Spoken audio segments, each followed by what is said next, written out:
you, Mr. Chairman, for a question. Questions in order. Thank you, Mr. Chairman. Thank you, Mr. Nate.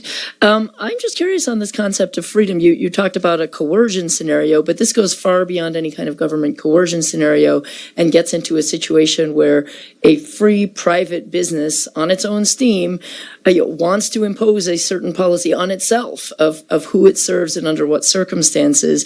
And this bill forbids them from doing that and reaches out into the private sector and says, you private business, you private actor, you are not allowed to operate your business the way that you want to operate it. I'm just curious how you feel that doing such a thing, kind of imposing mandates on private businesses against their will, advances their freedom. Mr. Nate. Thank you, Chairman. Thank you, Representative Rubel. And I think this touches on Representative Wheeler's question, too, about businesses and free markets. Well, when all this was being done, it was anything but a free market in terms of businesses. Many businesses were forced into this by their governments. They were scared into this. There was a cancel culture around businesses that if they didn't do this. And also there was a stifling of new businesses because demand was down under lockdowns. And so if we really are concerned about freedom of enterprise, I think having a prohibition on these mandates will free up businesses to open, ones that want to serve customers.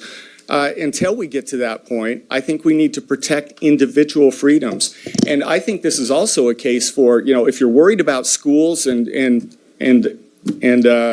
transmission of diseases, let people make their own decisions. This is a case for universal school choice.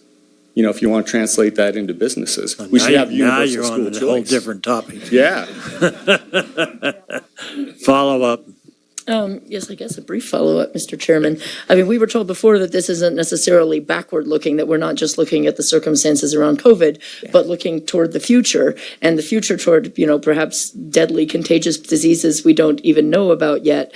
I guess I'm curious about a scenario where there is absolutely no government imposition at all. It's just there's no government mandate, there's no government pressure. There's just a business that says, I don't want people coming into my business who have, super lice and don't want to take any treatment for it to stop its contagion.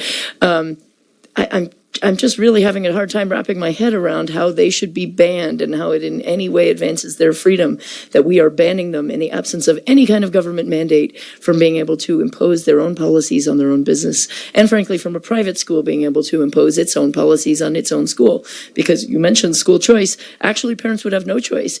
Under this bill, no parent would have any option of being able to send their kid to a school where they deemed safe medical practices were being put into effect. No parent would have a choice of sending their kid to a school where only kids with whooping cough vaccines are attending. Mr. Nate. Mr. Chairman, Representative, we have many laws on the books about anti-discrimination. And what was happening during COVID was discrimination. And for a business to be able to enforce a mandate like that, they would have to invade people's privacy, have them show cards. I saw pictures and videos of German businesses requiring scan codes of your vax records to get into the businesses.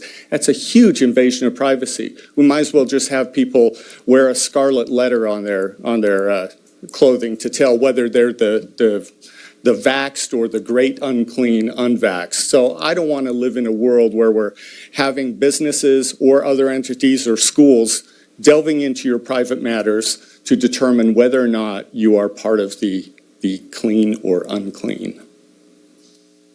Thank you. Not seeing any other questions.